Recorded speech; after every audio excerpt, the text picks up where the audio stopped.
Alrighty, folks. Welcome to today's webinar. My name is Vance Cornobus, and I'll be your technical host for this afternoon's webinar. I just want to go over a little bit of housekeeping before we get started. So to the right-hand side of your screen, just on the top, you'll see a download section. This is where you can download the PDF version of today's slides if you wanted to follow along on a digital copy. Just below that, we have our webinar chat pod. This is where you can ask any questions throughout the duration of the webinar, or if you have any concerns of audio or anything like that, you can voice any of your information through that chat pod. Just to make sure that I'm coming in loud and clear, could you please access the person icon located on the top of your screen, and you should see a drop-down menu there. And if you could select raise your hand for me, so that way I can see that I'm coming in. Perfect. I'm seeing a lot of hands being raised. Excellent. Perfect. So with raising your hands here, if you don't have access to the chat pod but you'd like to voice a question, please use this to raise your hand and wait for further instructions. All the phone lines have been muted for the time being, but if you do have a question, we can always request you to unmute your phone line when the time comes. So now, without further ado, I'd like to pass it over to Sue Peterson. And Sue is going to go over a little bit more logistics before we get started. Thanks a lot, Vance. Good afternoon, and welcome to the How to Develop an Effective Youth Advisory Action Council webinar. We're so pleased that this webinar has generated such a great response. It certainly shows that there's a great interest and an identified need to engage youth in communities in Ontario. I'm Sue Peterson, the project manager for the Youth Engagement Project, a 3-year provincial Ontario Trillium Foundation grant with a goal of engaging youth in Ontario, and I will be the facilitator for the webinar. Over the past 3 years, Parks and Recreation Ontario has established 18 youth advisory action councils in communities across all geographic regions of Ontario. PRO has supported these communities in several ways, including a startup and a leadership development grant, a youth advisory action council toolkit, which I will be speaking more about at the end of the webinar, and through the support of a resource person who has been trained in the YAC toolkit and has had experience working with engaging youth and setting up youth councils. All of our panelists worked with several of our communities and liaised with what was a designated adult advisor within the municipality, whose role it was to engage youth and to help them form a YAC.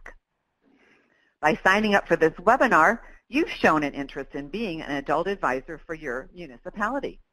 Just note that setting up a YAC doesn't happen overnight.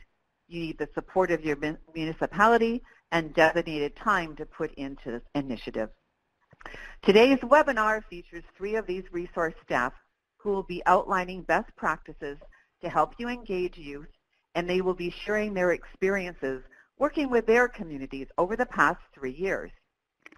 After each panelist's presentation, we will have a short period for 2 to 3 questions. Please feel free to type in a question during the presentation or raise your hand as Vance has shown. Following our final presentation, we will have a short evaluation before moving on to the question and answer segment.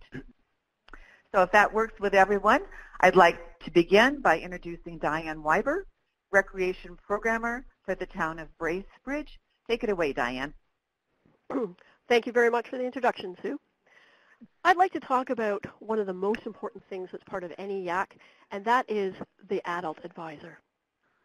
It's really important that the adult advisor is someone the youth feel comfortable with and reach out to. Part of your job as an adult advisor is making sure that you like youth. You need to be able to appreciate them, understand them, remember what it was like when you were a youth so you can better relate to them. Youth are incredibly savvy about our motivations. So if you don't have the cred, find someone in your community that does.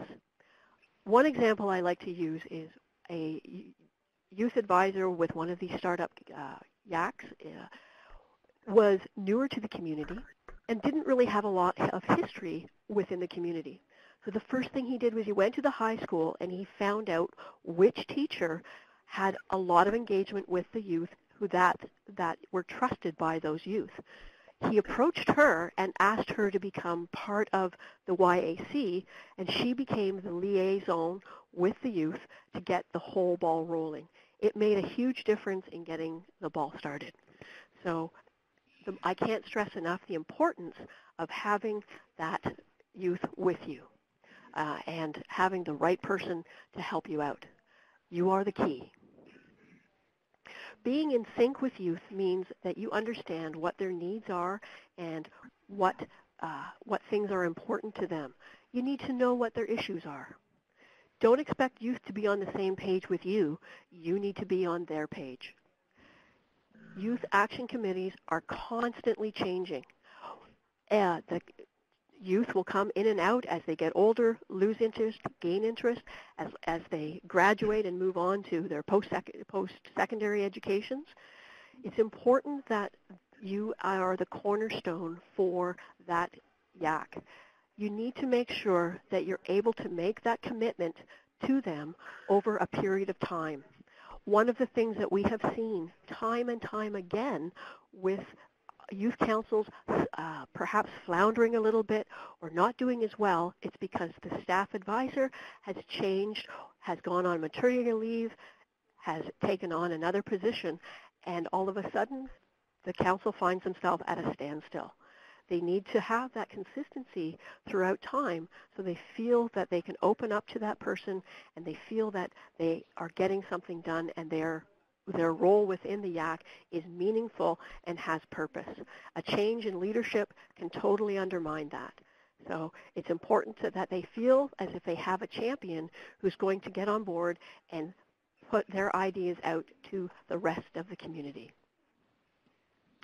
One of the most important things that we want to look at from an organizational standpoint is making sure that youth feel appreciated and feel engaged. If you're not familiar with Hart's Ladder, I would strongly suggest that you take the time and do a little bit of research on it. If you look at the picture that's on the screen, you'll see there are 8 rungs. The bottom 3 in red are basically considered non-participation or not engaging. So we're going to leave those aside. What I'd like to talk about more is the importance of the top 5 and specifically the most upper rung. When you're working with youth, you want to make sure that they're the ones that are coming up with their own ideas and plans and priorities. We want to be a part of the decision making, but it's up in an ideal world, we want the youth to come up with the idea and come up with initiating those ideas. We, as adults, become part of the decision-making process. We don't take over that process, and we try as much as possible to create a shared decision-making process. The top rung of the ladder is really where youth are fully engaged.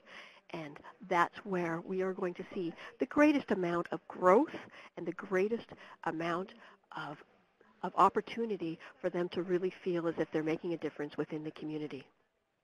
A great example of a youth-initiated shared decision with adults comes from a community where the youth identified there were no safe mountain biking trails for their youth.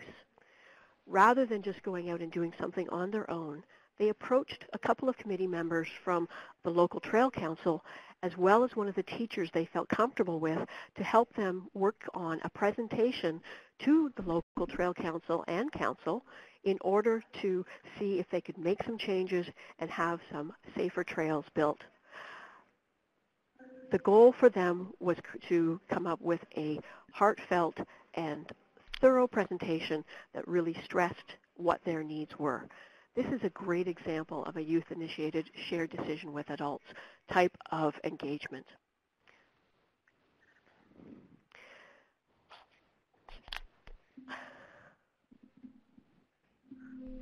Getting stuff done. I can't stress this enough as far as continuing to keep your YAC engaged. In order for them to feel as if they're making a difference, it's really important that they get a chance to see accomplishments throughout the meetings and from the time that they start.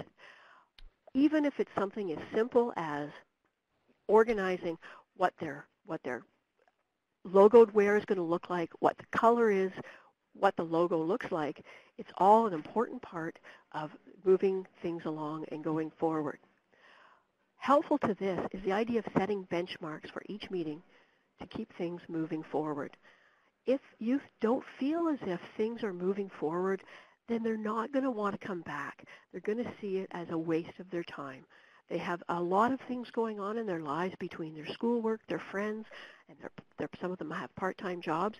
It really is asking a lot for them to make that commitment to you, whether that's meetings once a month, once every couple of weeks. Regardless of your frequency of meetings, if you're not getting things done at each and every one of those meetings, then you're going to lose interest. And you're going to see youth dropping out, finding things that are more value to them. One of the things that you want to make sure is that they stay on track. So if you get into the routine of identifying what they want or need to get done at each meeting, and start out with the easy stuff. You don't have to start out with the hardest stuff right away. As they get comfortable and more familiar with how things work and how things move forward at the meetings, then you can start working on some of the more difficult decisions that you're making. And that might be just the types of events that your YAC is going to do, or the types of programs that they want to try to offer to the other youth in their communities. One of the last things I want to talk about today is the importance of celebrating. Celebrating means you're learning about how your youth want to accept the accolades for their accomplishments and how they want to evaluate the process. So one of the things that I'd like to remind everyone that it's important to know your youth. Spend time to understand what makes them tick, what's happening in their own lives. So you have an opportunity to have that conversation throughout your meetings, and you're following up with them constantly. Once you get a chance to understand what makes them tick and what they want to accomplish, then you can talk a little bit more about what kinds of things are going to make them feel successful. So having those conversations about what they need and what they want to feel successful and how that's going to be presented to them. What kinds of things do they like to do? One of the things that we want to keep in mind is how do our youth best recognize and feel that success? There are two different types of motivators for most people, intrinsic and extrinsic. Intrinsically motivated people do things because they enjoy it. They do things for the personal satisfaction and development. They do it because they want to. Extrinsically motivated people do things because there's something in it for them. Might be some sort of an external reward. So maybe it's their mention in the newspaper. Maybe it's a certificate that they receive. Maybe it's some sort of an award that you're giving out. Regardless of what that extrinsically motivated factor is, you need to know your youth on your council and what's the best thing for them to have happen. Because just as much as an extrinsically motivated person welcomes those external factors, someone who's intrinsically motivated might find it actually does the opposite of what you intend by reducing their motivation because it's taking away from just their inherent joy of the activity, of the involvement, of the giving back to their own communities. The types of things that I've seen happen that are a great way to reward youth are things like having a barbecue, some kind of a party, maybe taking a trip, going to a local laser tag facility, going to Canada's Wonderland, even something really laid back and simple as far as, all going to someone's cottage and having a good time swimming in the water and just enjoying each other's company. Those are the kinds of things that we want, we need our youth to feel comfortable letting us know, that we need to take the time to figure out what it is that they want so that we can continue to provide them with those engaging opportunities that make them want to come back and be a part of the YAC. So at this time, I'd want to know if anyone has any questions. I think I see Michelle typing something. Just wait to see what that comes up. Okay, so the question, you spoke about getting stuff done and the importance of seeing progress. How often is it best to meet as a youth advisory council? Diane, do you want to take that? I will take that. So it really depends on the individual YAC. Some groups will meet every couple of weeks. Some groups meet once a month. If they're moving towards a target event that they need to have everything accomplished for, you often will see them upping the frequency of their meetings and then falling back to a once a month. I think that, again, if they're not getting stuff done in a once a month meeting, having them meet more frequently isn't going to help get stuff done. They need to be able to feel comfortable with what they're expected to do in between meetings. And be given the time it takes to get that done. Doesn't happen often, but you might have to give some friendly reminders. Ideally, what you want is the group to take responsibility for each other, and they're the ones checking in with each other and not falling. That responsibility shouldn't solely fall to the adult advisor of the YAC. I hope that answers your question. I know it's not very specific. If there's no set formula to saying you should meet every 3 weeks. You know, I think, though, Diane, it just speaks to the whole process of working with youth is that, you know, you just have to go with what they want and what works best for them. So I don't see any other, and I see a smiley face, Diane, so I think you hit the mark there from Michelle. What I was going to say, and my last point actually on celebrating and just in general, is the need to be flexible because, as we all know, youth schedules change and they often get busy and things come up. And one of the things we need to understand is that we need to be flexible in order to keep them coming back. Perfect. Honestly, great job, Diane. And we're going to move on to Jason Cranny. Jason is a consultant and a field placement officer at Georgian College. Jason, go ahead. First off, I want to say hi to everyone, and I actually looked at the participant list, and it's really nice to see some names that have been around for quite some time and working in youth engagement. So it's always nice to see, and it's always also refreshing to see some new names, and so certainly refreshing to see that as well. Some of you may have been in sessions where I have actually talked about youth engagement, which is certainly a passion of mine. And one of the things that I want to, I just want to stress is that we really do need to use the positive youth development approach.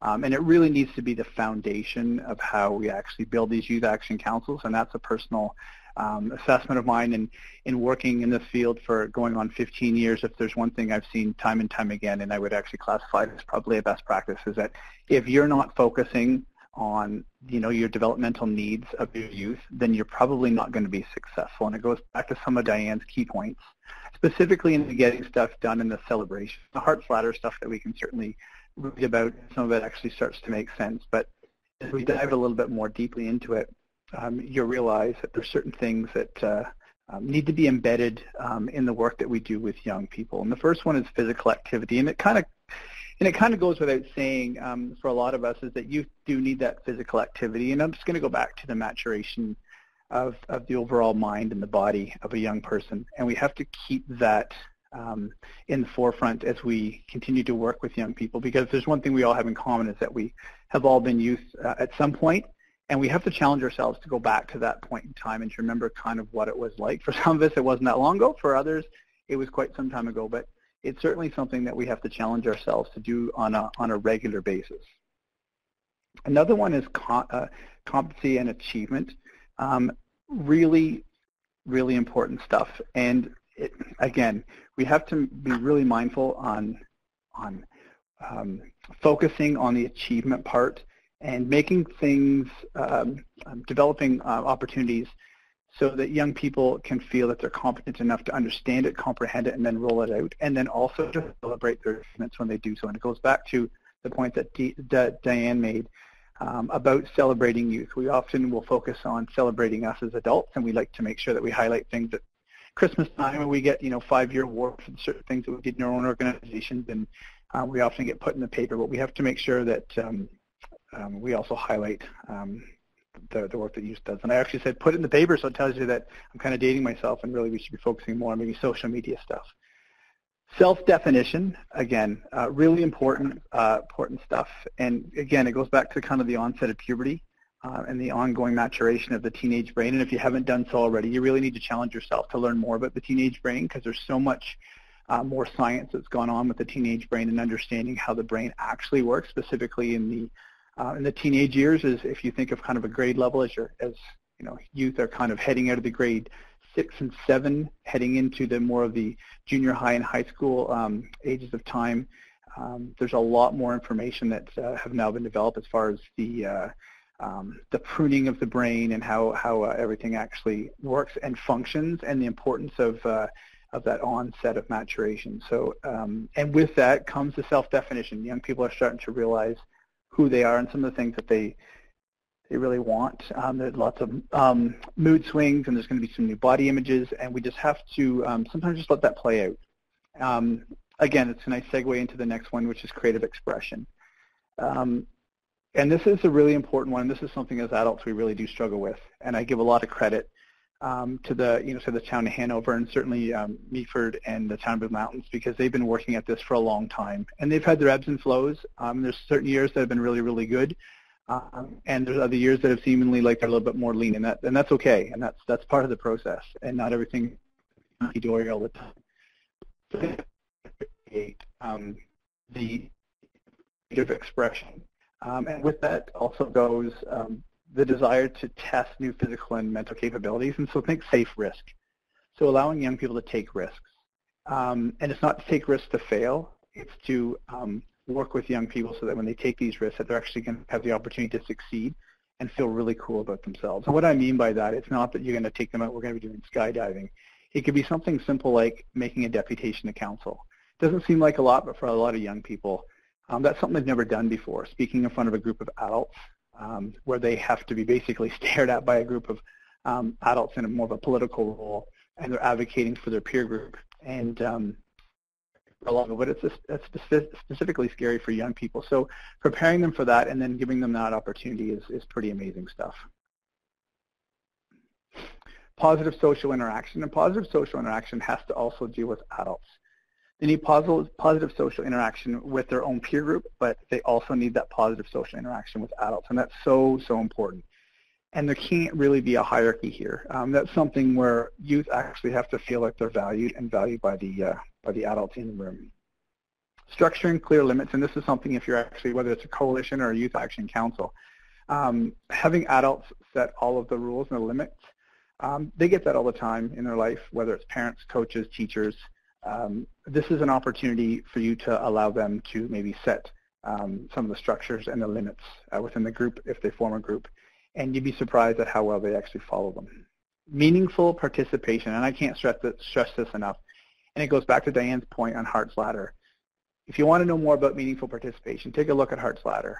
And what we don't want is we don't want decoration or tokenism. We don't want young people basically cutting a ribbon for something they never had any part in actually building. Meaningful participation means that they have to be part of the process right from the very beginning, not at the very end, so that they're actually so it's just going to be a photo op for somebody.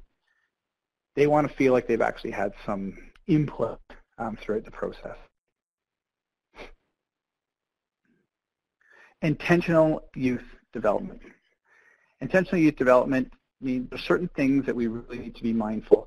And one of them is incorporate breaks for physical outlet. So if you're meeting with young people and sitting at a table, of which us as adults do all the time because we love to meet, and then we set our calendars so we can actually meet again. When you do this, you want to be thinking about meeting where young people can have the opportunity to actually have some breaks so they can actually have a physical outlet. It might be that walking, it might be moving around, it might be just interacting with one another, but just sitting in an office space with tables and chairs, sometimes it can be boring for us. Think about how boring it can be for a young person who's trying to challenge their limits, and they're also, as I mentioned before, they're part of their creative expression, their self-definition. It goes back to the physical activity. They need all these. This is kind of grounded in research. So think about that when you're actually working with people. Encourage youth to set their own goals. Young people want to actually be part of the process, and it goes back to the meaningful participation piece that I just talked about. So having young people set goals, and then when they achieve those goals, celebrating those successes. So again, I'm going to keep going back to what Diane mentioned before, the whole celebration thing. So if they set goals and they achieve those goals, then let's celebrate them later on. Applaud individual differences. And this is going to be a little bit difficult for us as adults, is that we're going to have youth that we might not identify with. And maybe we have our own kids, and our kids might not identify with them, but it's okay to be different. And it's kind of how the world works, and sometimes it also challenges our own norms. So if we have youth that look like us, talk like us, and their parents are kind of friends with ours, then we're challenging our own limits, probably moving things further as far as the whole community. Individual differences, individual differences sitting around the table. Use a variety of brainstorming strategies, and just because you have a brainstorming strategy that might work for you or that might work for your council or your own organization doesn't mean that it may work for young people. Just because you have sticky notes at your desk doesn't mean everybody wants to use sticky notes and put them on the wall. I think that that's a great brainstorming strategy. You'd be surprised if you actually challenge the young people to think about how they would actually brainstorm. Or if they were sitting with a group of their friends and they were talking about, it could be a myriad of different things. It could even be party related or music related, and how they actually would brainstorm maybe some of the greatest groups of all times, and how they would actually come up and what they would actually do to actually come up with a really cool list of stuff like that, and actually incorporate some of their ideas. Have opportunity for social interactions, and it's also incorporating social interactions with adults. So they really do need to socialize with adults. So when if you're actually having a meeting or you're having or you're working with young people in some capacity, there's an opportunity to have a break. You don't have the adult in the room. The positive social interaction means it's interaction amongst all parties. Having youth set their own ground rules, and I talked about that earlier, and it's really, really important, and I can't stress that enough.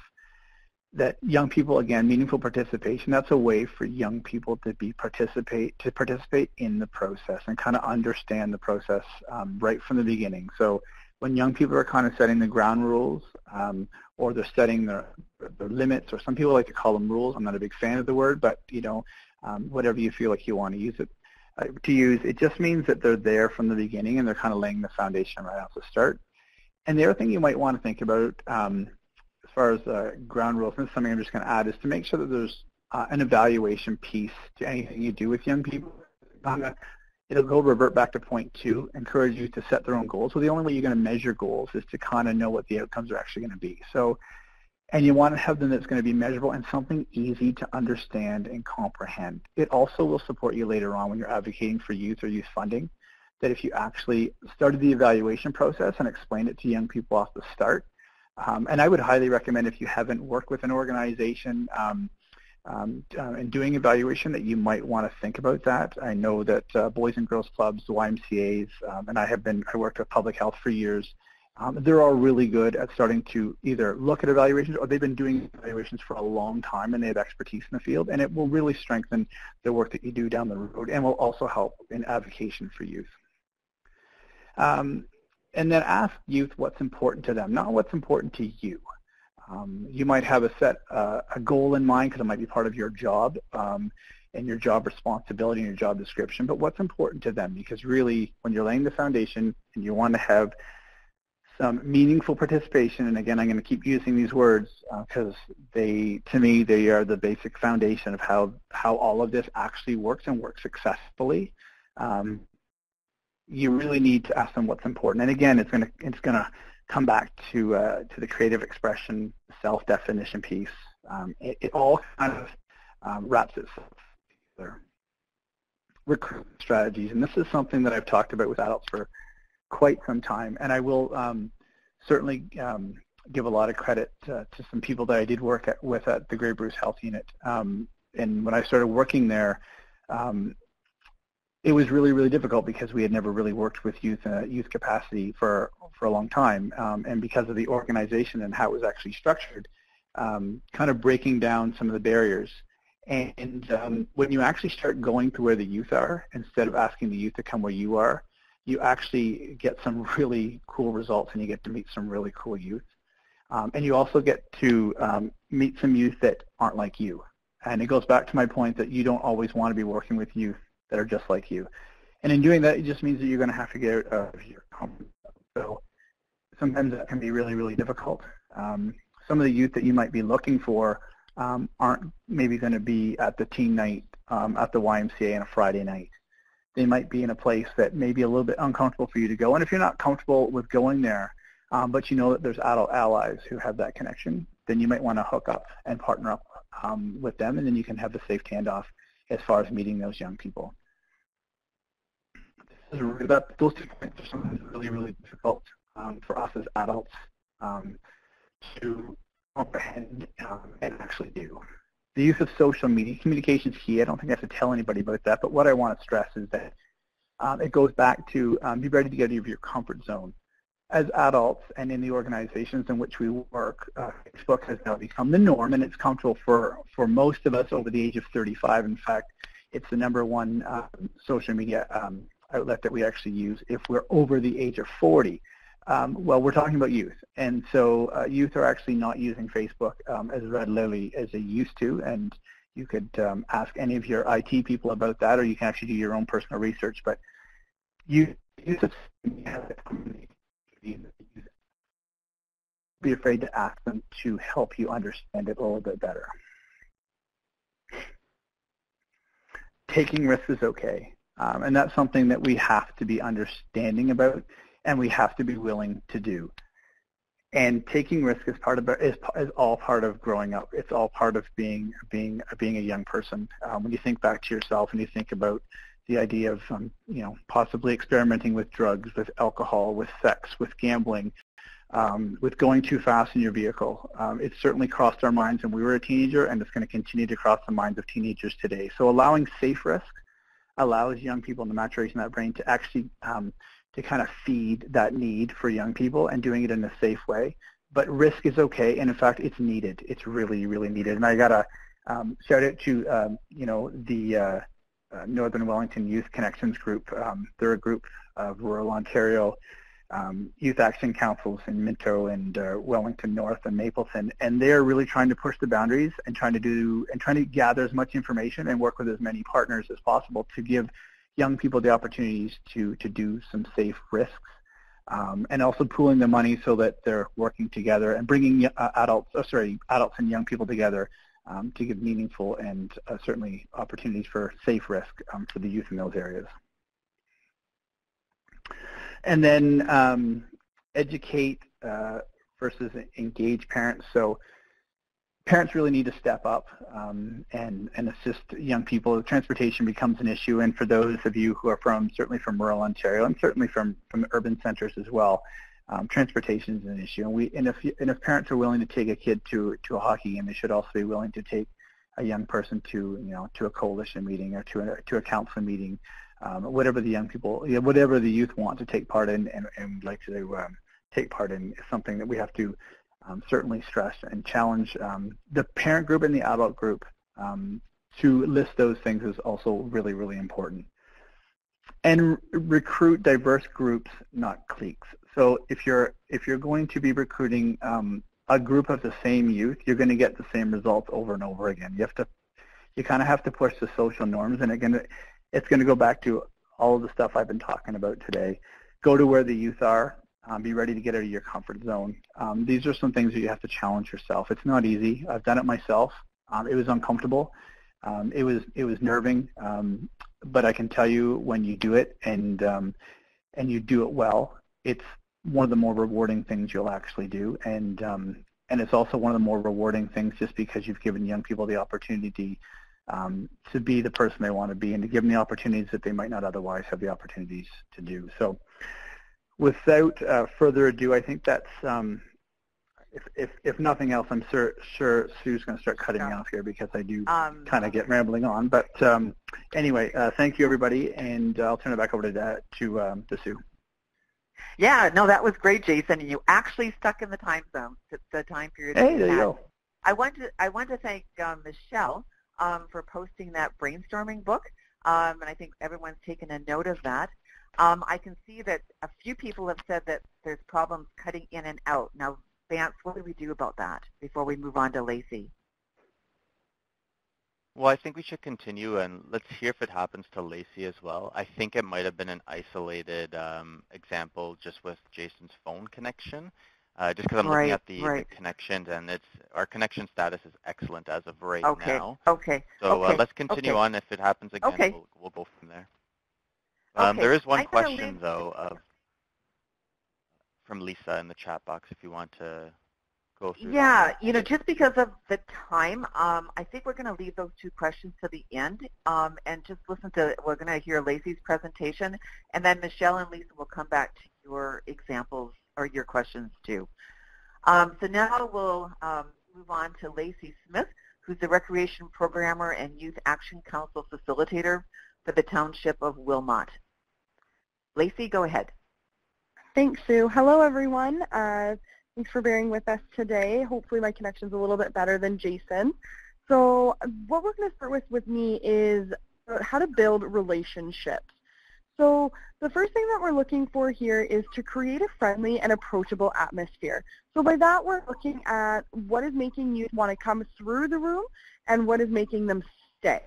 So making sure that we're understanding the commitments that we are asking them to build and to uphold, and having our youth tell us what they want to see. We, again, Jason highlighted it, but recognizing that, to step out of our comfort zone, we also need to recognize that their priorities of youth are different than the priorities for us.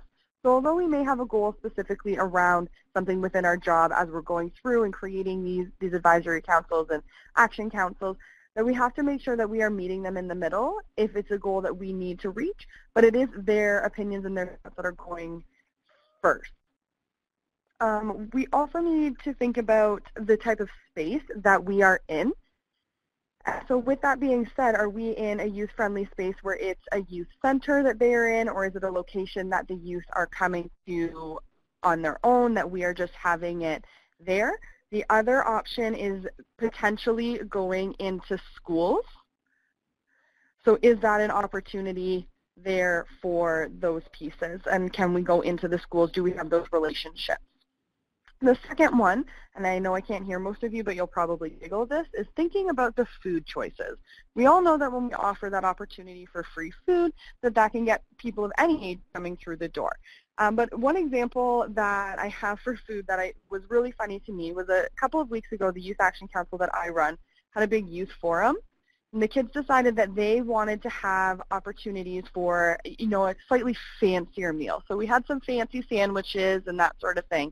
And the number one thing that came back on our evaluation for the day was to have pizza. So it's just something to think about. And it was youth-driven. They told us what they wanted. They sourced it out, all of the above.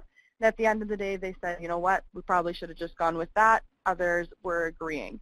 So it's something to keep in mind. But we also, again, need to let the youth decide what they want to eat. So next, we have the opportunity to be a resource and not a director. So we need to be a sounding board for our youth that they can bounce their ideas off of. They may ask our opinions. They want to know what our thoughts are. But we need to make sure that we're walking that line and explaining to them why something may or may not work, or posing the question back to them, but we're not taking the lead and we're not becoming the captain.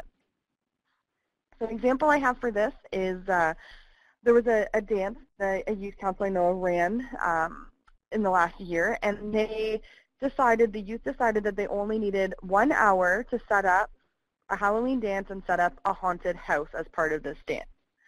So 60 minutes for those of you that are working with youth or have had them set up for an event.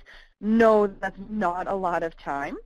But at that point, it was something that I knew going into it, or we knew going into it, that it was not going to happen and everything was not going to be set up the way that it was supposed to be set up.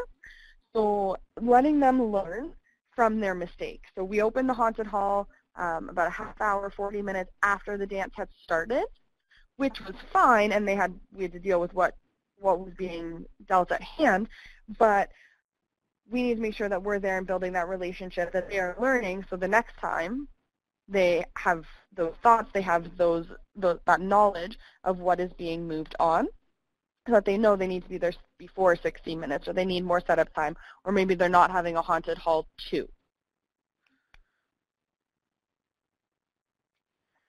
The other piece that we have around building relationships is that we need to listen to the youth and help action their ideas. So for that we mean we need to be their champion, and how do we successfully communicate to other people what they are wanting. So their voices are very important. That's the idea around what they want. We want them to tell us what they want, how they want it, and foster that relationship to build the rapport, to build the trust, to have them continue coming back through the door, but not breaking them down and letting them fall. We also want to ask more questions than give answers. So although this may seem like an obvious statement, the fact is that there's going to be a lot of questions, especially when you're first starting or when you have new recruits coming on, and they're trying to figure out the ropes. They're trying to figure out the reins, who's in charge, where do they have wiggle room, how much rope do they get, all of those pieces. So making sure that when they're asking you the questions, is there a question that you can ask back? What do you think? What might we do that? Why is it important? Are just some probing questions that will continue the conversation when they're turning and starting to look to us as as youth allies and our adult advisors to help them to understand that the ball is in their court. It is what they want to see and what they want to do, and we're just there to help make it happen and draw on those connections that we might have. And the last piece here for building relationships is about you as the adult advisor and what hat you're wearing. Are you being that adult advisor, or are you being their friend? So we recognize that it is a fine balance. So you as the adult can show and relate to the youth that you're working with, which will result in a friendly relationship, but you're not there to be your friend. This is a part of your job, and you are the key individual to support that youth action council or youth advisory council, and it's through your working relationships that you are building these relationships. But you need to remember that it is part of your work. So it's okay, and it's strongly encouraged to set boundaries for yourself, depending on how you might communicate with your youth. If you're using WhatsApp, if there's, you have a work cell phone, you're using text messaging, group chats, all of those stuff, what are the parameters around that? What time are you available? Are you setting specific office hours with that so that you're not getting a message through any of the above stated on a Saturday night at 10 o'clock and you aren't feeling like you need to respond if you're not on the clock? That's your time. So that's something that's very, very important, and again, we strongly and highly encourage to set those boundaries for yourself and communicate them successfully to your youth. The last piece around this fine balance is making sure that you're not getting sucked into the vortex of being a crutch for them. So by that we mean that we are trying to provide the opportunities for their leadership to grow and flourish. And it's their responsibility to develop their own skills through the opportunities that they are presented with. So again, building our relationships, we are there to be friendly and have that working relationship to help them complete their goals, but it's all about them and they hold their power.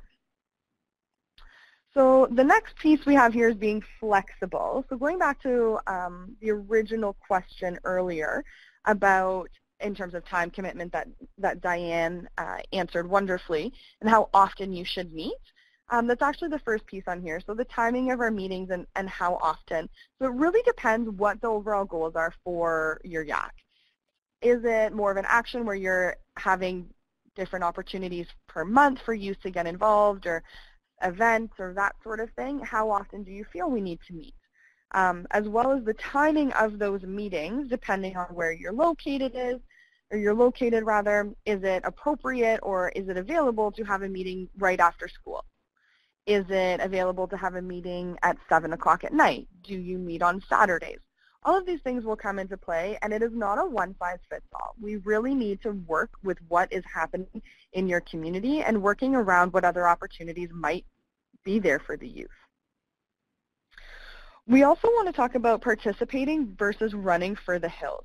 So a big one on this one with being flexible around that is, why are youth coming, what's keeping them through the door, and what is making them stop on a dime and turning around and leaving or never coming back? So the big one that we find with this is around our expectations. So are we creating manageable expectations for the youth to come and be involved in the program? Is it meeting once a week for an hour or 2 hours? Are we meeting once a month for an hour at lunchtime? Are we looking at the level of commitment to be a constant communication and you are constantly in charge of or taking on more of a role within that youth action or youth advisory council while these youth are also participating in sports at school or DECA or art programming? Are they playing sports outside of school? Are they babysitting? Are they working? All of these things come into play around the timing of the meetings and the participation. So one thing I want to let you know, and a really great resource that you guys can use and adapt in, is around anonymous expectations. So this is something that I've used with my youth councils. I've encouraged the communities that I'm helping to support as well to have the expectation set at the beginning of the first meeting and do it anonymously. So have your youth write down before you kind of know everybody's penmanship or, there's a way that they're starting to accuse you of knowing who has said what. And have them write down an expectation for themselves as a member, have them write down an expectation for their peers as members, and an expectation for you as an advisor. So what are those things? At the end of the meeting or at the end of the night, at the end of that activity, you can compile them all up, and you have now created your ground rules, as Jason was referring to them, or your expectations. So everybody is on the same page. The other piece that I strongly encourage you to do is to have your members actually sign that page. So it's kind of like your code of conduct that everybody is agreeing and they understand, what other people are expecting of them, what they're expecting of them, what you as an advisor are expecting of them. But you as an advisor also understand and know what they're expecting of you. And it's a low-risk activity in the sense that they are feeling like they can talk about things they expect out of themselves or maybe somebody else, but they don't have the pressures of having to say it in front of the group. So that's another piece as well. So we also need to talk about creating a manageable commitment level. So going back to what is the expectation of the group? How often are you meeting? How many times should they be there? What are the roles that they're taking as they're planning through events? And lastly on this one, we need to understand the changing lives of teens. They have a lot going on. You sidestep and think back to what you were like. You maybe have been balancing part-time jobs, paying for different things, cars, cell phones. Are there other volunteering that they're doing? They need their 40 hours of community service to graduate.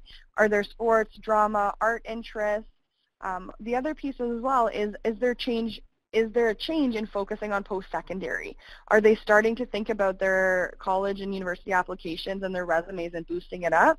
Or are they worried about that transition that all of a sudden when they're gone and away from home that they're going to be missing things like minor sports opportunities? So you may have them more involved for one reason or not involved for another. So we also need to talk here about our community connection.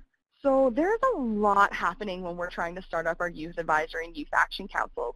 So we need to find locations and services that are youth friendly.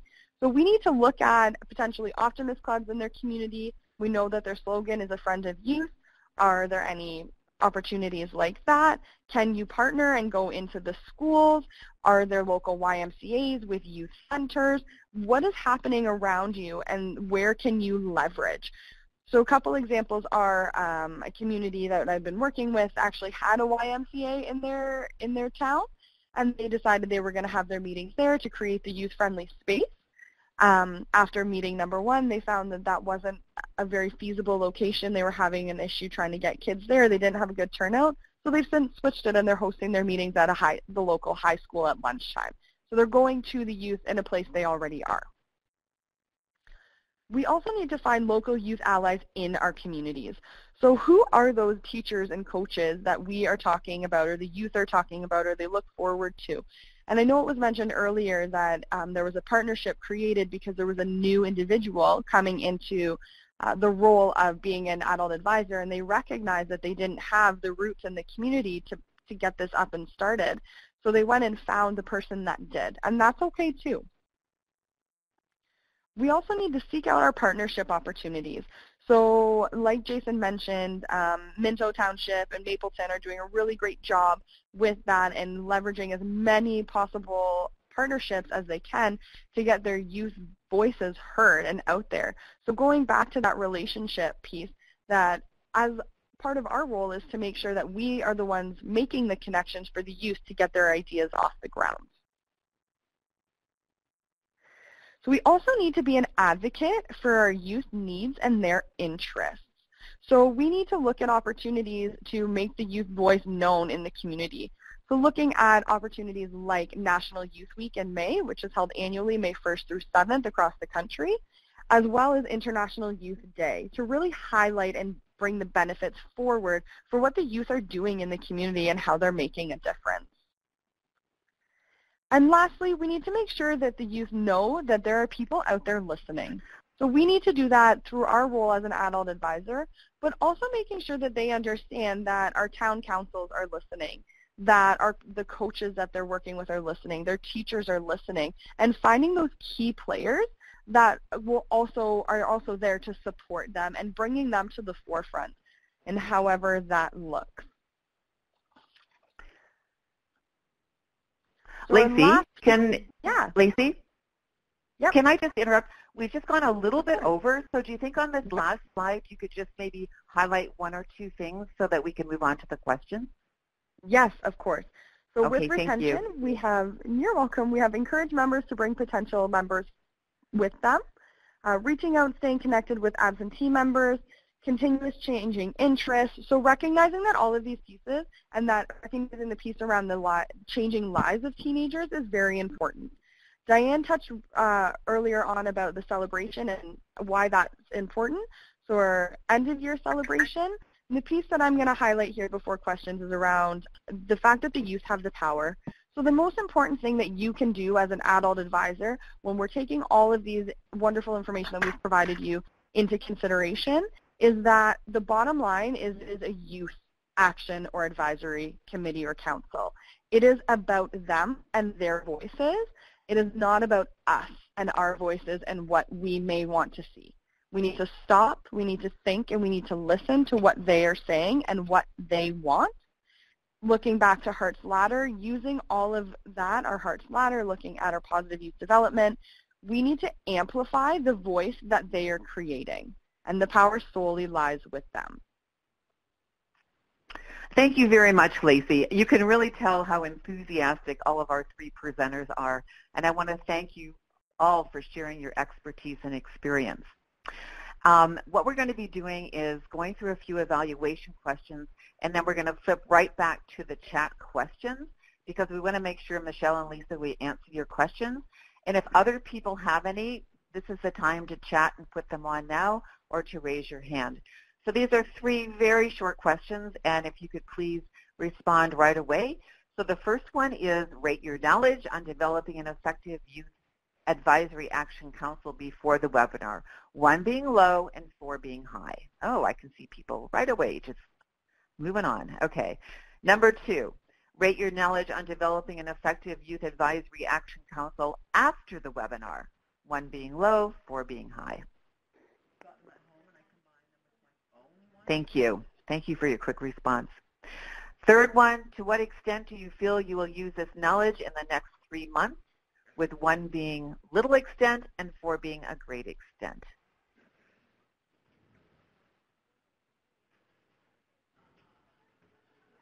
Vance, how many people did we end up having on the call? So we peaked at about 51 participants. So that was at around the start of the meeting. So that was awesome. Okay. Okay. So can people still vote? But I want to go back to the questions. Michelle, you asked about how do you support a group of more disengaged youth that don't really want to necessarily participate. And this is something we've talked about a lot within the project and within our communities. But Jason, do you want to take that for an answer, and either Diane and Lacey can weigh in too?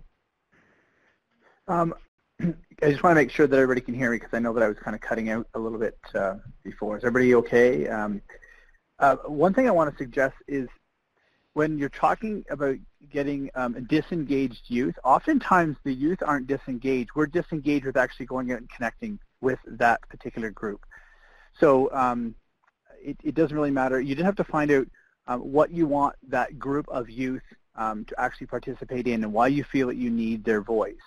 And you have to sell it in a way that they feel that they're actually going to be able to be part of whatever it is that you or your Youth Action Council is actually doing. They have to feel like there's going to be some kind of positive reinforcement that when they actually do attend, that they're actually going to be part of the whole inclusive group or decision-making process. And the other thing is, sometimes it's that personal invite to a group or a person, putting up a poster and asking young people to come out to a Youth Action Council or to a youth coalition. You're not going to get them.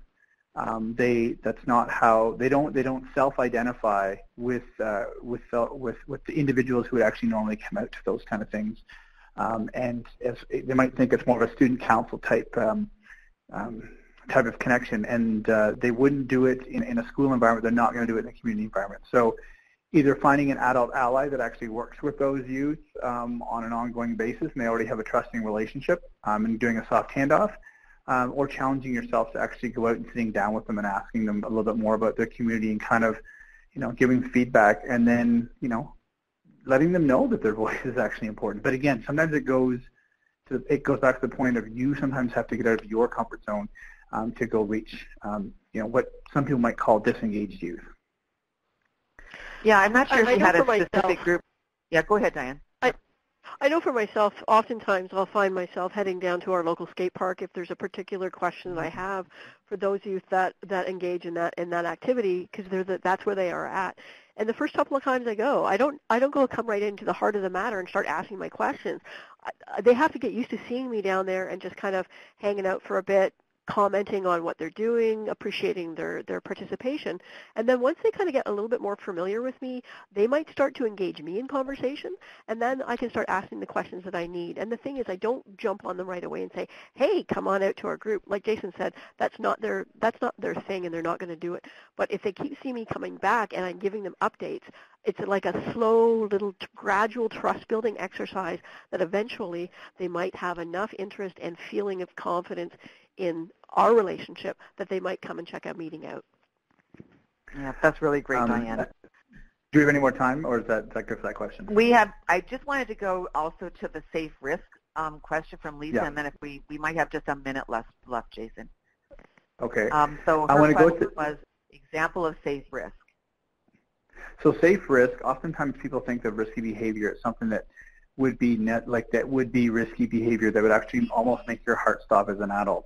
What I'm talking about safe risk is maybe having a young person involved in a focus group for a recreation master plan, and actually having somebody from the municipality asking for youth or a group of youth to help them when they actually go out and ask their peer group what they would actually like to see moving forward within their community with regard to recreation master plan. That's something that youth never usually do, almost ever. Talking about evaluation and the reasons behind evaluation, having young people part of that evaluation process. I mentioned it earlier, deputation to council, standing up in front of a group of adults and advocating for young people or advocating for more funds. That is a safe risk opportunity. Those are what I would call maybe easy or soft safe risk opportunities, but it's certainly a way in which you might want to start. Or having a young person chair a meeting or taking on responsibilities that may otherwise seem like adult roles. Again, we have to remember that a young person, a youth, whether they're 14 or whether they're 18, oftentimes the adults usually take the lead. And so safe risk means that we're transitioning and allowing young people as they mature into adulthood to take on some of those adult roles. And in doing so, they're going to make mistakes. And in making those mistakes, there's a sense of risk there. But the euphoric feeling that a young person gets in standing in front of a large group of people, it's kind of the same feeling they get when they experiment with something that we would actually classify as risky behavior. Your body just needs to experiment those things, and sometimes for the first time. So thinking about those things, and I say safe risk because it's something that we can help and prepare young people for so they can actually succeed. Hopefully that answers the question a little bit. I know, and I think what this has shown is there's just so many questions. We're going to be doing a follow-up webinar in June on the Youth Advisory Action Council Toolkit. So please keep check your emails for that, as you'll be getting an invitation for that. and attendees will be getting free access to the downloaded version of the toolkit. In conclusion, I'd like to thank our presenters and Ontario Trillium Foundation that has made engagement of youth in rural Ontario a reality. Thank you very much for attending, and thank you, Jason, Diane, and Lacey.